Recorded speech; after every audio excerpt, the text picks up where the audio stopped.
नमस्कार दोस्तों, स्वागत है आप लोगों का हमारे इस चैनल धूप धुनुची आरती में। दोस्तों आज जो है ये वाले वीडियो एक्चुअली जो है बहुत दिनों के बाद ही मैं शूट कर रहा हूँ और ये नए वाले घर में कर रहा हूँ। अभी आप देख ही रहे हैं मंदिर आदि की व्यवस्था ही जो है पूरी तरीके से सही नहीं हुई है, क्योंकि मुझे दोनों घर में ही जो है जाना पड़ रहा है। और मेरा पुराना घर जो है उसके पास ही है ये फ्लैट जो है, जैसे मैंने आप लोगों को बताया ही था कि 10 मिनट की दूरी पर ही है ये। पर फिर भी जो है उसके शिफ्टिंग आदि के लिए अभी जो है मुझे सच में वीडियो आदि करने का समय नहीं मिल रहा है। तो इसलिए जो है सबसे पहले तो आप लोगों से क्षमा चाहता हूँ कि मैं वीडियो आदि उस तरह से नहीं बना पा रहा हूँ। और कोशिश है कि शायद जो है 1 हफ्ते आदि उनके बाद जो है थोड़ा-सा सेटिंग अगर पूरा सही हो जाता है, मतलब करीब-करीब हो ही गया है, अभी भी थोड़ा बहुत कुछ बाकी है। तो उसके बाद ही जो है मैं आप लोगों के लिए पूरी तरीके से अच्छे से वीडियो बना पाऊँगा। और क्योंकि ये जो देखिए ये हमारे जो भवन हैं, ये धूप धुनुची भवन ही है। यहाँ जो है पूजा आदि और ये सारे कार्य आदि के लिए ही मूलतः जो है हमारा ये भवन है, यानी कि ये फ्लैट है। तो इसलिए जो है आप लोगों के अ, लिए वीडियो बनाना मेरा सौभाग्य भी है एक प्रकार से यहाँ से जो है। तो ये वाले वीडियो जो है मैं आप लोगों के लिए बना रहा हूँ, क्योंकि ये एक रिक्वेस्ट था और ये बहुत ही जो है एक सुंदर सा सवाल भी है कि दादा क्या हम अग्नि पूजा जो है हम नित्य प्रतिदिन कर सकते हैं या नहीं। अग्नि पूजा यानी कि उनका, जैसे कि मुझे लगा उनका सवाल पढ़ के, जिन्होंने ये सवाल एक्चुअली किया है कि अग्नि पूजा अगर हम इष्ट के अग्नि रूप में पूजा करना चाहें तो हम किस तरीके से करेंगे। अर्थात जो है अगर हम इष्ट के अग्नि पूजा करना चाहते हैं तो हम कर सकते हैं या नहीं। हाँ, तो बिल्कुल कर सकते हैं। पहली बात, अग्नि पूजा तो देखिए नित्य प्रतिदिन की जो आप पंच देवताओं की पूजन कर रहे हैं तो उसमें तो आप अग्नि रूप में पूजा, अग्नि पूजा आप कर ही रहे हैं। उसमें पंच देवता पूजन में ये कहा जाता है कि सुबह के समय जो है जब सूर्य देव प्रत्यक्ष है तो अखंड अग्नि रूप में सूर्य के ही पूजन किए जाते हैं। और जब संध्या के समय सूर्य अस्त जाते हैं तब जो है अग्नि रूप में जो है उनके पूजन किए जाते हैं। मतलब अग्नि पूजन जो है दोनों समय ही हो रहा है, एक समय सूर्य रूप में किया जाता है और संध्या के समय अग्नि के रूप में, अर्थात प्रत्यक्ष अग्नि रूप में, और सुबह के समय प्रत्यक्ष सूर्य के रूप में जो है पूजन किया जाता है। आप अगर सुबह के समय भी अग्नि पूजन करते हैं, मतलब सूर्य देव के साथ अगर अग्निदेव की पूजन करते हैं तो भी कोई समस्या उसमें नहीं है दोस्तों, बिल्कुल कोई समस्या उसमें नहीं है। और ये किया भी जाता है, ये परंपरा जो है कई जगह पर है भी कि अग्निदेव की पूजा भी जो है किए जाते हैं सूर्य देव के साथ ही। तो अग्नि पूजा तो इसके ऊपर मैंने पंचदेवता की पूजा के ऊपर मैंने ऑलरेडी एक वीडियो बनाया है, तो आप लोग उसे अगर देखेंगे तो वो विषय जो है पूरी तरीके से आप लोगों को स्पष्ट हो जाएगा।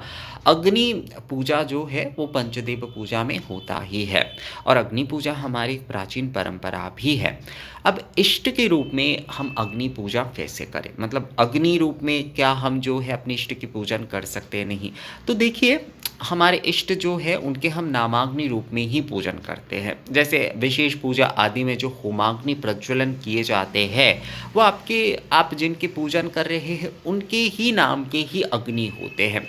जैसे दुर्गा पूजा में दुर्गा नामाग्नि, जगद्धात्री पूजा में जगद्धात्री दुर्गा नामाग्नि, अन्नपूर्णा पूजा में अन्नपूर्णा नामाग्नि, लक्ष्मी पूजा में महालक्ष्मी नामाग्नि, नारायण पूजा में श्री नारायण विष्णु नामाग्नि, जो शिव पूजा होते हैं वहाँ पर जो है शिव नामाग्नि, तो सभी के गणपति पूजा में गणपति नामाग्नि, तो सभी के पूजन में ही जो है हम नामाग्नि प्रज्वलन करके ही जो है पूजन करते हैं। अर्थात जो है हम अपने इष्ट के विग्रह में चित्र में तो पूजन करते ही है, पर साथ में अग्नि में भी जो है अग्नि प्रज्वलन करते हुए भी जो है हम उनका आवाहन करते हैं, उन्हें उस अग्नि रूप में जो है हम पूजन करते हैं। क्योंकि अग्नि माध्यम से पूजन, अग्नि रूप में पूजन जो है ये सबसे हमारी प्राचीन परंपरा है दोस्तों।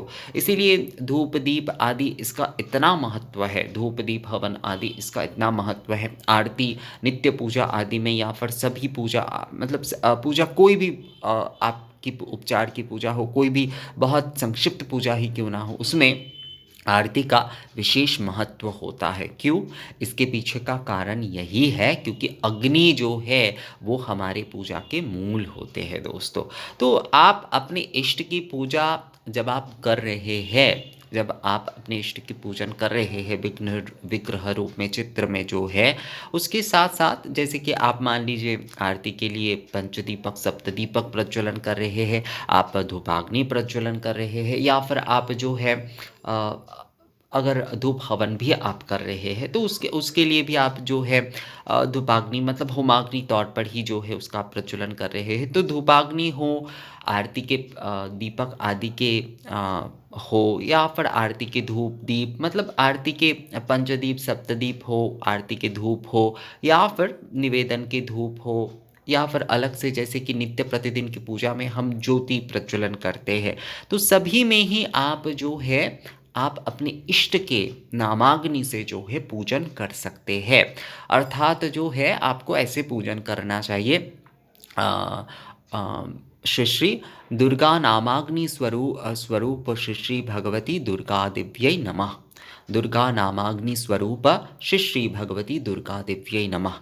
जिनके महालक्ष्मी है श्री श्री महालक्ष्मी नामाग्नि स्वरूप श्री श्री महालक्ष्मी दिव्यै नमः। इस प्रकार से जो है आपको पूजन करना है। तो आप आरती के दीपक प्रज्वलन कर रहे हैं, आप धूप प्रज्वलन कर रहे हैं, आप ज्योति प्रज्वलन कर रहे हैं, सभी में ही जो है आप नामाग्नि स्वरूप में जो है आप अपने इष्ट की पूजन कर सकते हैं। आप जैसे आप आरती कर रहे हैं तो उस समय आप अपने इष्ट की नामाग्नि रूप में जो है उनके चिंतन करते हुए अब जो है जैसे कि आप आरती के दीपक आदि निवेदन करते हैं उस प्रकार से निवेदन करिए और उसके पहले जो है नामाग्नि रूप में जो है अपने इष्ट की चिंतन जो है उस अग्नि ज्योति में करिए दोस्तों। चाहे वो दीपक हो, चाहे वो धूपाग्नि हो, सभी में आप करते हुए ये जो है अब आप जो है उससे आरती करिए और जो है ये मंत्र आप अवश्य बोलिए कि श्री श्री दुर्गा नामाग्नि स्वरूप मतलब जिनके जो इष्ट है, जिनके इष्ट जो है नारायण है वो कहेंगे कि विष्णु नामाग्नि स्वरूप श्री श्री भगवते वासुदेवाय नमः। इस प्रकार से जो है आपको सभी नामा मतलब जो भी आप धूप दीप आदि जो कुछ भी आप प्रज्वलन कर रहे हैं अपने नित्य दिन की पूजा में, उसमें ही जो है आपको अपने इष्ट की मतलब जिनके आप चित्र में विग्रह में पूजन कर रहे हैं उनके ही जो है अग्नि स्वरूप उस धूप दीप में दर्शन करते चिंतन करते हुए जो है उस नामाग्नि में आप अपने इष्ट की पूजन कर सकते हैं। तो इसी प्रकार से जो है दोस्तों, इसी प्रकार से ही जो है नामाग्नि चिंतन करते हुए जो है आप नित्य प्रतिदिन जो है अपने इष्ट की जो है अग्नि पूजन कर सकते हैं, अर्थात नामाग्नि पूजन जो है वो आप कर सकते हैं। तो मुझे लगता है दोस्तों आप लोगों को ये विषय जो है समझ में आ गया है कि किस प्रकार से जो है आप अपने इष्ट के चिंतन भी जो है अग्नि में करते हुए उनके पूजन आप कर सकते हैं। तो ये विषय जो है मुझे लगता है आप लोगों को समझ में आ गया है और अगर इस विषय में आप लोगों का कोई सवाल आदि है या फिर जो है कोई भी आप लोगों का आप लोग कुछ शेयर करना चाहते हैं या फिर आप लोग इस तरह से कोई पूजन करते हैं तो आप लोग वो भी मुझे कमेंट्स करके या मेल करके बता सकते हैं। तो मिलते हैं आप लोगों से अगली किसी वीडियो में, तब तक के लिए नमस्कार।